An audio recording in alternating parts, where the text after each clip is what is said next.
quilting friends, it's Janice from Le Rue de Fleurs. I'm here today to do a little sew along with me. I am going to make a flamingo tote bag for my daughter's friend's birthday party this weekend. So I'm going to be basing it off of the Pretty Bird quilt block by Heather Valentine of the Sewing Loft. I purchased this from her shop on Etsy a few years ago. I've made the Pretty Bird block. But today I'm going to use it to help me create a flamingo. So I'm going to use the basic body shape that she has here and the basic head shape that she has, and then add a neck and add really tall legs and modify the beak and hopefully get something that looks like a flamingo. I am just going to use scraps out of my scrap bin. So I just have a few different big pieces of pink and this black and white gingham and a polka dot. And I'm just going to cut for the 12 by 12 inch block and then just kind of work the rest in.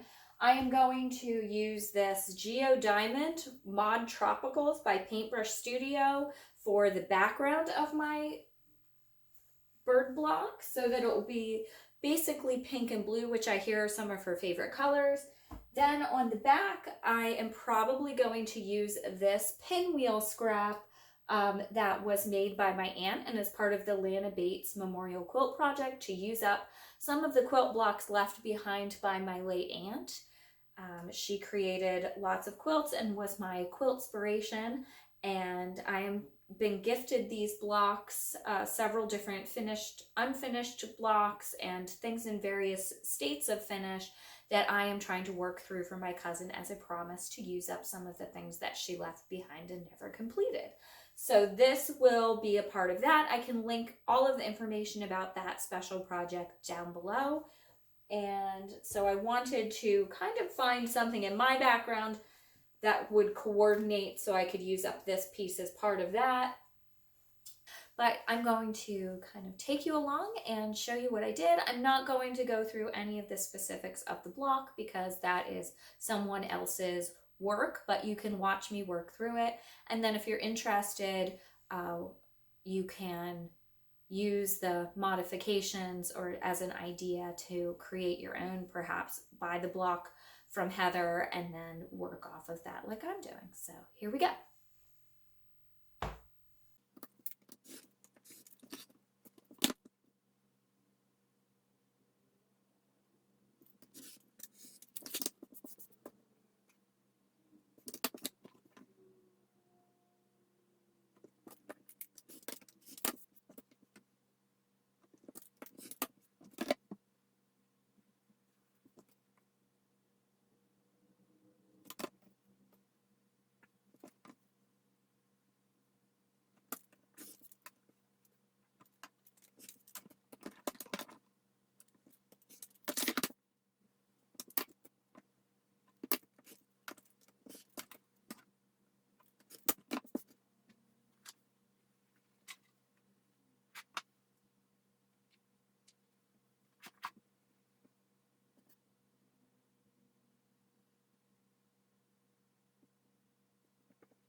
Okay, figuring out the beak is proving to be the hardest part. I'm using this Kaisercraft flamingo paper to sort of get an idea of what a flamingo beak looks like because it's different than the pattern, obviously, which is for a little bird.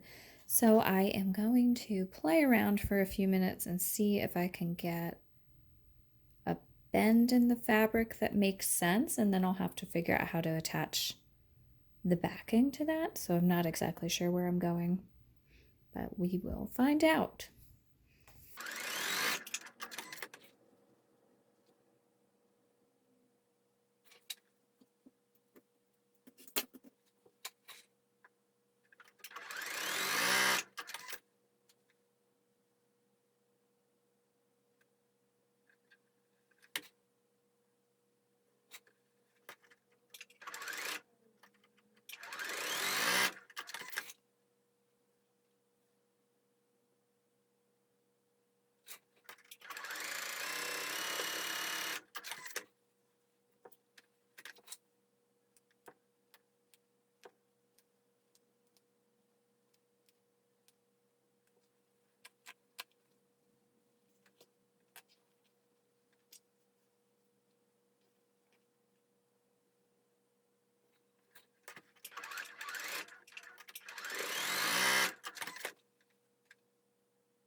Okay, so for the legs, there were no legs on this bird, so I just lined them up with the body where I thought they would look good. This is supposed to be the tail here, and I just cut in.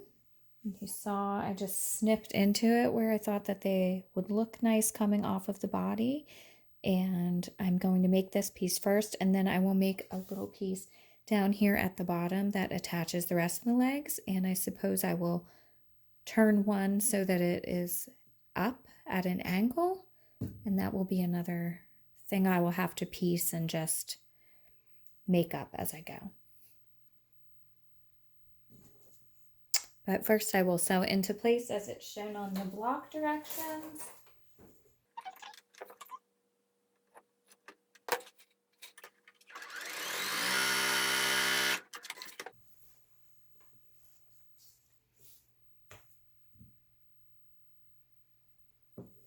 Oh, and I also have to add the neck to my flamingo too, to make its neck a bit longer. I am seeing where I like the beak. I like that a lot. And then I will have to solve putting the neck on here. So I need something, and I may be able to use the piece that I cut off of this to connect. So I'm going to go ahead and attach the head here first. Trying to think of how that might work. I need a piece up here. So I'm going to get some of my scraps out because I need a piece to go at the top. And then I will not fully attach the bottom so that I can try to figure out how I'm going to work that. So for the head, I'm going to attach with this corner, touching up here and lining up the pinks where I liked them. I will not sew the whole way to the end. I'll leave a 1/4 inch seam down here, and I will probably have to figure out what I'm going to do down there. I just do it one piece at a time, and then I try to work out the next bit. And I'll cut off, and I'll see if I can use this piece for the neck. But you can see here how I have a nice head shape now, and I like that. So I am going to just go ahead and slice it off right there.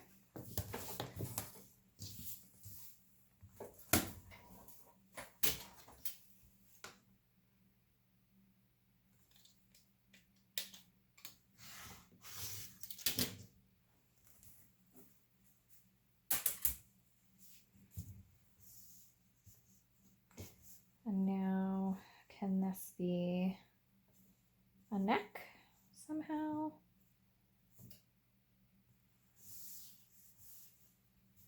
Does that make sense?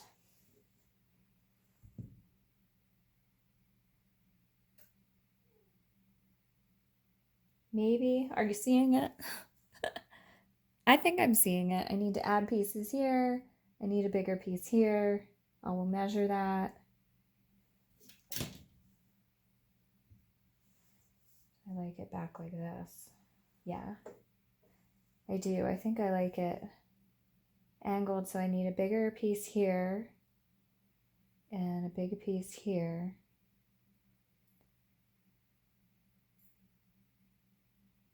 And I feel like I need to round that corner off, so just going to get a scrap and sew across that angle to round that corner off.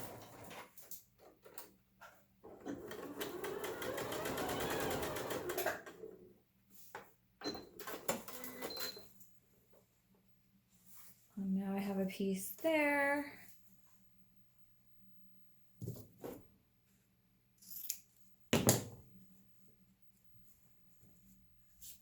It gets very messy looking on the back, but I guarantee, like, when you trim it all up, you just cut that stuff away. And it doesn't matter. So I'm going to measure from here to here and do a little extra on each side and the same thing on this side. So when I attach it, I have a bunch to play with. And I think I'm going to go with this angle.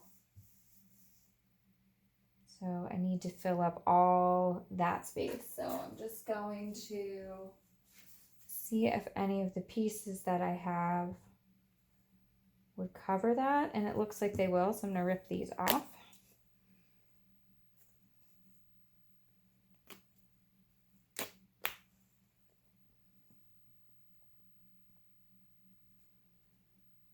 And attach a big strip down the one side.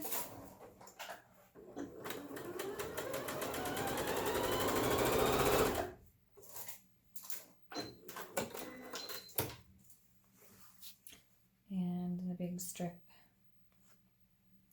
down the other side. And that doesn't look like it'll be enough. I'm going to put this wider square on just so I have extra.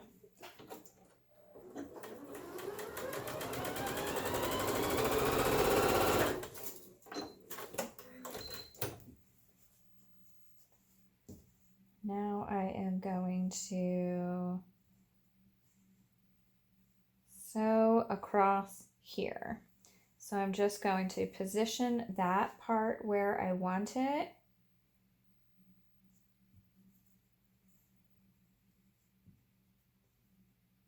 And so straight from here all the way across, catching everything just on that line, if that makes sense, which it may not. I don't know. It doesn't always make sense when you're trying to describe it, but it does tend to work out in the end, so just have to have a little faith.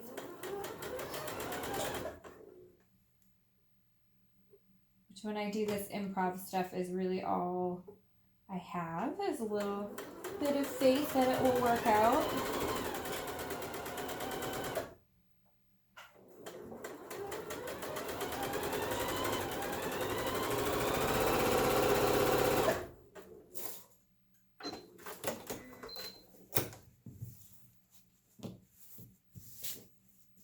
That's pretty good. And then we have to do the head. Which I think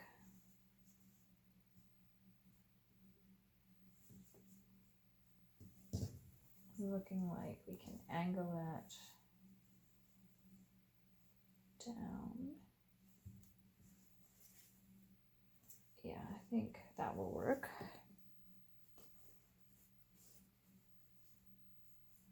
I sort of need a piece here.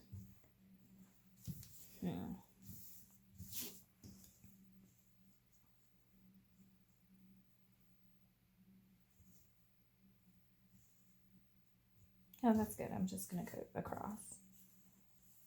So I'm lining up that seam, the pink polka dot, with the back of the neck. I have a little overhang of the feathers on the back of the neck, and I'm just going to come all the way straight out.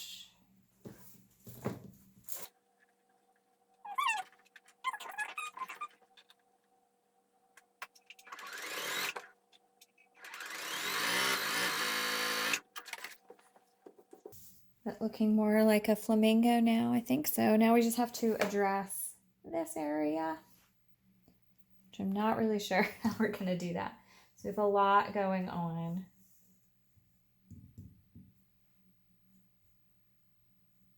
Here.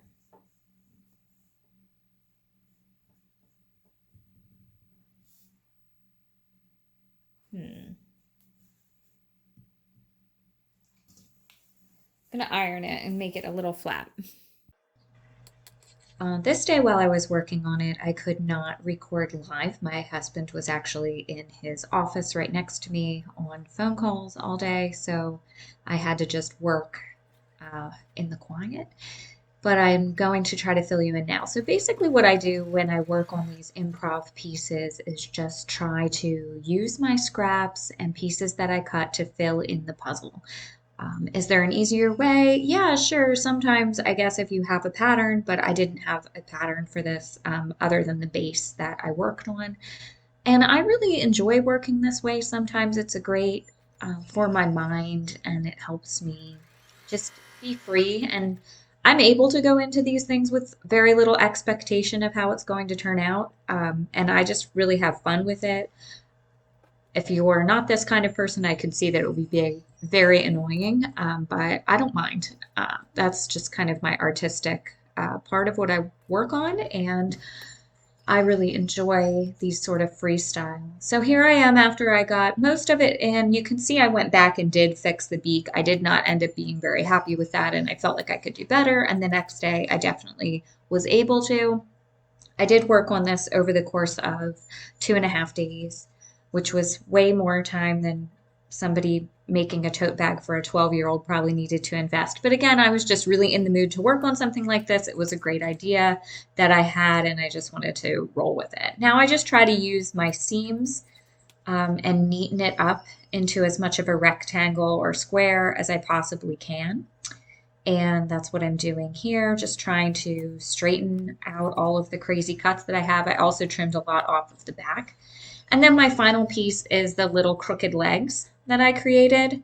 They didn't line up as perfectly as I'd hoped either, but everybody, like my husband and daughter, seemed impressed with it. So I just let it go because at the end of the day, like I said before, it was just a tote bag for fun for an 11 or a 12-year-old, and I don't think she necessarily is going to care if the joints of the kneecaps of a flamingo tote bag line up perfectly well. So there it is. Mostly finished, needs a good press, probably lots of stuff to trim off of the back. And then I lined it up on top of the pinwheels and decided I needed to add a little bit of extra to the sides to make it wide enough so that they would match. And here I'm going to just use one another. I don't really measure a lot. I'm just going to try to fill in and cover the same amount of space and neaten it up again. There's a lot of neatening up as you work through these, and you can see a lot of the crazy angles, but it's fun. It all comes out really great in the end, especially once you add the quilting and it flattens down. And then I'm going to use another piece of the background fabric to make the bottom of the bag. So this is 4 inches wide, and then I crop the corners 2 inches on the diagonal so that it makes a pocket at the bottom so it can sit flat or hold a lot more things. It just gives that width at the bottom. And here I go attaching the pinwheels that are going to be the back, and then just trim it up. Then I use a scrap piece of my quilt batting, lay it out, cut that out, smoothing everything out. And I'm just quilting with only the batting and the top and bottom here. And because I'm going to line it separately, I didn't feel like I needed to also create a backing for this.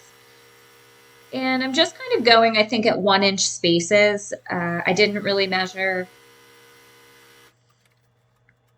I don't really measure too much when I'm doing these improv things because there isn't a lot to line up with necessarily.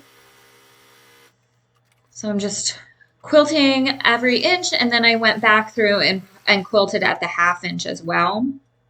Got stuck at one point and snagged up on my thread, so I had to fix that. But it was fine. And I just went back through a little bit slower. Some of the pinwheels were kind of chunky and hard to quilt through in the middle. And then I ended up quilting in 1/2 inch spaces, and then I created a liner, which I'm not sure if I show much of that part. You can find really great tote bag how-to tutorials on Pinterest, by searching tote bag tutorial. And if, once you've made one they're basically all the same. The only difference would be whether or not you quilt it or you just use a canvas, or if you crop the bottoms or if you just do a straight bottom. It's pretty, pretty straightforward once you get the hang of it. And I'm sure I just, I've at one point followed tutorials, and now after making such things for a long time, I just go for it, dive right in. Then I bought a little piece of uh, webbing strap and in a purple color from a local quilt shop, and I used that to attach as the handle. I also had a little extra key fob hanging out, so I threw that on there as well. I felt like it matched well enough. And here I am. Oh, I used this pink fabric that I had for a long time. And here is the finished product. You can see it on a 12-year-old. That's my daughter, and she loved it. Thanks for joining me. Like and subscribe for more. Thank you.